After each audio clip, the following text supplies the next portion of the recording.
Baik, bismillahirrahmanirrahim. Assalamualaikum warahmatullahi wabarakatuh. Pada video kali ini, insya Allah saya akan mengargumentasikan mengenai pentingnya menonton tayangan yang sehat. Tapi sebelum itu, saya akan memperkenalkan diri. Nama saya Arlia Sari Punanda, NIM 20110301001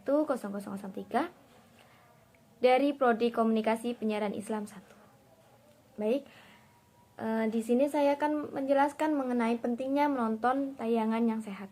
Nah, berbicara yang sehat-sehat seperti ini ya, kita pasti akan berpikiran menuju kayak pola pikir kita, pola makan kita, pola istirahat kita, kemudian pola olahraga kita.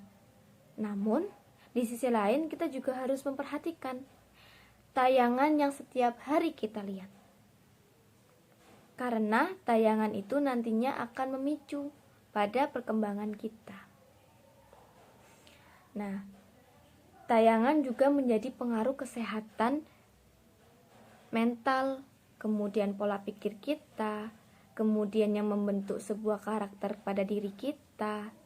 Maka dari itu, kita sebagai generasi milenial, generasi modern ini, kita harus tahu, kita harus bisa memilah dan memilih mana yang tayangan yang sehat untuk kita, mana yang tayangan yang seharusnya kita tidak usah tonton terlebih dahulu. Nah, mungkin di zaman sekarang ini memang ya, media massa itu tidak akan terlepas dari kehidupan kita. Seperti sekarang ini, kita saja setiap hari harus memegang HP. Kita setiap hari bisa melihat laptop, kita setiap hari bisa menonton YouTube, kita bisa melihat media massa yang lain, IG, Facebook, dan lain sebagainya. Dan di setiap IG, Facebook itu pasti mempunyai tayangan-tayangan ataupun YouTube. Nah, itu YouTube pasti mempunyai banyak sekali video-video, tayangan-tayangan yang entah itu bermanfaat bagi kita ataupun itu tidak bermanfaat bagi kita. Nah, media massa itu kan sarana dan saluran resmi sebagai alat komunikasi untuk menyebarkan berita dan pesan kepada masyarakat luar. Kemudian media massa itu juga berbentuk seperti film, kemudian surat kabar, dan majalah ataupun lain sebagainya. Pastinya di setiap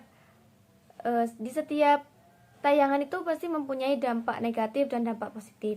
Seperti halnya ya, dampak negatif itu kita setiap hari melihat telepon, melihat HP, melihat laptop, yang kita nanti nontonnya YouTube ataupun yang lain sebagainya. Itu nanti akan membuat kita merasa kecanduan untuk mengetahui sesuatu itu. Kecanduan dalam jaringan sosial, kemudian yang membahayakan diri kita seperti nantinya kena sakit mata ataupun sakit punggung. Karena sakit punggung itu karena kita sering duduk ya, jadinya kita merasakan sakit punggung. Nah, itu bisa merusak fisik kita. Kemudian di sisi lain juga pastinya mempunyai dampak positif seperti dapat menjadi sarana pengembangan keterampilan dan sosial. Terus juga kita bisa menggunakan YouTube itu ya, sekarang tuh bisa menjadi sarana edukasi memberikan edukasi kita kepada orang lain, halayak yang ramai seperti itu di luar sana. Tetapi di sisi lain kita juga harus mengetahui ketika kita mau menonton tayangan-tayangan di YouTube ataupun tayangan-tayangan di media massa lainnya, kita harus tahu, oh itu baik bagi kita, oh itu tidak baik bagi kita. Mengapa? Ketika kita sudah melihat sebuah tayangan seperti halnya masa remaja pasti ingin mengetahui sesuatu yang lebih daripada berpacaran, ya apa enggak? Nah, pasti ya. Nah, di media massa itu nantinya kita tahu bahwasanya oh, ternyata selain berpacaran kita juga bisa kayak gini. Dan pasti nanti akan ada rasa timbul penasaran, kan ada rasa timbul gimana sih melakukannya? Enak enggak sih gitu? Gimana sih? Pasti gitu. Nah, makanya dari situ kita harus tahu, oh itu nggak baik bagi kita, sudah tidak usah ditonton. Kemudian ketika kita menonton film-film seperti tayangan edukasi, pasti juga akan memberi feedback yang baik, seperti nantinya kita tahu wawasan-wawasan luas dan mengenai Indonesia, kemudian kita tahu wawasan-wawasan apa yang belum kita ketahui. Itu manfaatnya dari sebuah tayangan yang sehat.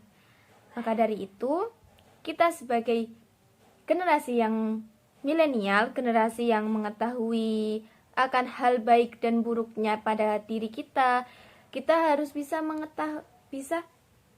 memberikan edukasi kepada seseorang bahwasanya tayangan-tayangan yang mana yang sehat untuk kita dan tayangan-tayangan mana yang tidak sehat untuk kita. Karena nantinya itu yang kita tonton akan balik kepada diri kita sendiri. Kemudian yang negatif-negatif itu juga akan terserap pada diri kita sendiri.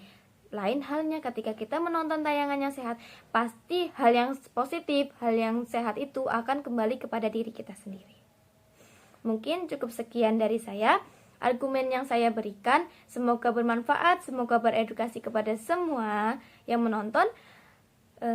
Billahi taufiq wal hidayah, waridha wal inayah. Wassalamualaikum warahmatullahi wabarakatuh.